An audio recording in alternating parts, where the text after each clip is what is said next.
میں کون ہوں، خودی کیا ہے، نفس کیا ہے۔ اپنے پہچان کے لیے جب ہم قرآن مجید سے مدد لیتے ہیں تو اللہ نے دو طرح کی دشمنوں کا ذکر کیا ہے، جن میں سے ایک شیطان اور دوسرا نفس انسان ہے۔ شیطان کھلا اور نفس چھپا ہوا دشمن ہے۔ شیطان کے بارے میں علم عام ہے، لیکن نفس کا علم دشوار اور پوشیدہ رہا ہے۔ قرآن کریم میں انتہائی شدت کے ساتھ نفس کی تزکیہ کا حکم دیا گیا ہے۔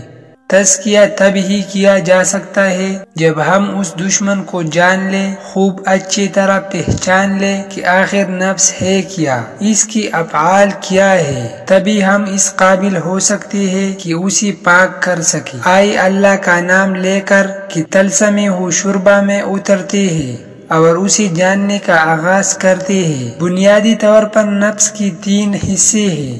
نمبر 1 جسم، نمبر 2 حواس خمسہ، نمبر 3 ذہن۔ ہم بالترتیب تینوں کا مشاہدہ کرتے ہیں۔ نمبر 1 جسم۔ جسم ایک رونمائی ہے۔ ہر جاندار کا وجود اس کے جسم کے ساتھ ہے۔ جسم واحد جرثومے سے بنا ہے۔ یہ ایک حیاتیاتی مادہ ہے۔ جسم ایک زندہ چیز نہیں ہے۔ حواس خمسہ موجود نہ ہو، دماغ کام نہ کر رہا ہو تو جسم کی اپنی حیثیت ایک مردہ شے کی ہے۔ جسم کا عقل سے براہ راست کوئی زیادہ تعلق نہیں ہے۔ جسم حیوانی ہے اور اس میں دو جبلتی ہے، بچاؤ اور افزائش۔ نسل یعنی جسم صرف بھوک مٹانے اور اپنے پیداوار بڑھانے میں دلچسپی رکھتا ہے، اسے باقی کسی شے سے غرض نہیں۔ کہ انسانی جسم اپنے بناوٹ اور نفاست کے اعتبار سے تمام حیوانی اجسام میں اعلیٰ وجود رکھتا ہے، لیکن پھر بھی یہ ایک اٹل حقیقت ہے کہ بنیادی طور پر حیوان اور انسان کی جسم میں حیاتیاتی اعتبار سے کوئی زیادہ فرق موجود نہیں۔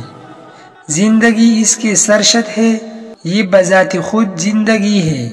اسی اس دنیا میں بچنے کے لیے کرنے کے لیے خوراک چاہیے اور یہی اس کی اولین ترجیح ہے۔ بھوک مٹانے کے بعد یہ خود کو ابدی کرنا چاہتا ہے، لازوال ہونا چاہتا ہے۔ اس کے لیے اس کے پاس صرف یہی ایک راستہ بچتا ہے کہ وہ اپنی نسل کو جنسی عمل سے آگے بڑھائے۔ اس کے لیے یہ کسی لذت کا طلبگار نہیں۔ لذت جسم کا نہیں، ذہن کا مسئلہ ہے۔ اسی تو صرف خود کو آگے بڑھانا ہے، آرگینزم کو ڈیلیور کرنا ہے تاکہ زندگی قائم رہ سکے۔ یہی اس کی عقل ہے اور اتنا ہی اس کا مقدر ہے۔ یہ مٹی سے بنا ہے۔ انسان کو اسی دنیا میں ایک لباس کی صورت عطا کیا جاتا ہے، ایک ایسا لباس جو انسان کا اپنا نہیں بلکہ اس زمین کا ہے۔ وجود اس دھرتی کا ہے، جو موت کے وقت اسی دھرتی کو سونپ دیا جاتا ہے جیسے کوئی ادار کو لٹا دیتا ہے۔ اسی طرح مٹی کا وجود مٹی واپس لے لیتی ہے، یہاں تک کہ انسان روز قیامت دوبارہ اٹھائے جائے۔ ان کے وجود کو اسی مٹی میں ضم ہو جانا ہے، پناہ ہو جانا ہے، مٹی کو مٹی میں مل جانا ہے۔ جسم نہیں جانتا کہ وہ زندہ ہے یا مردہ، اسے کوئی خبر نہیں کہ تکلیف کیا شے ہے۔ یہ سب تو اسے ذہن بتاتا ہے، حواس بتاتے ہیں۔ اس بات کو ایک مثال سے سمجھتے ہیں۔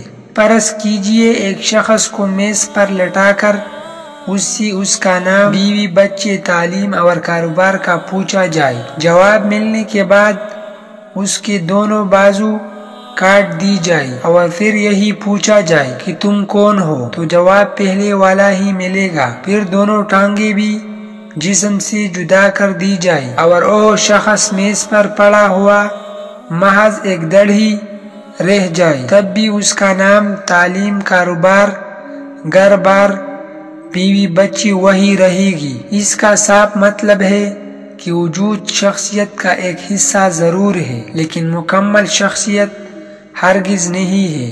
پھر وہ کون ہے جو جسم سے ماورا ہے؟ یہ صرف جس کا وہ تعارف ہے جو تزکیہ نفس کے لیے انسان کو درکار ہے، ورنہ جسم اللہ رب العزت کی حسین ترین تخلیق ہے۔ اس کے اندرونی و بیرونی اعضاء کی تخلیق پر قیامت تک بھی غور کیا جاتا رہی تو کبھی بھی یہ پتہ نہ چل پائے گا کہ یہ آخر ہے کیا۔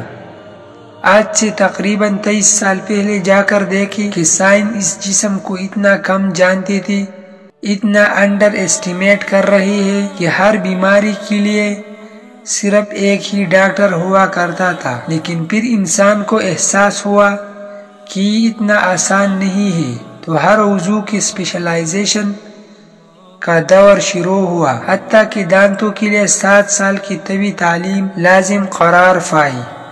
جتنا اندر اترتی چلی جاتی ہے اتنا ہی راز الجھتا چلا جاتا ہے، حتیٰ کہ بات کی لرننگ سے بڑھ کر موٹیویشن تک جا پہنچتے ہیں۔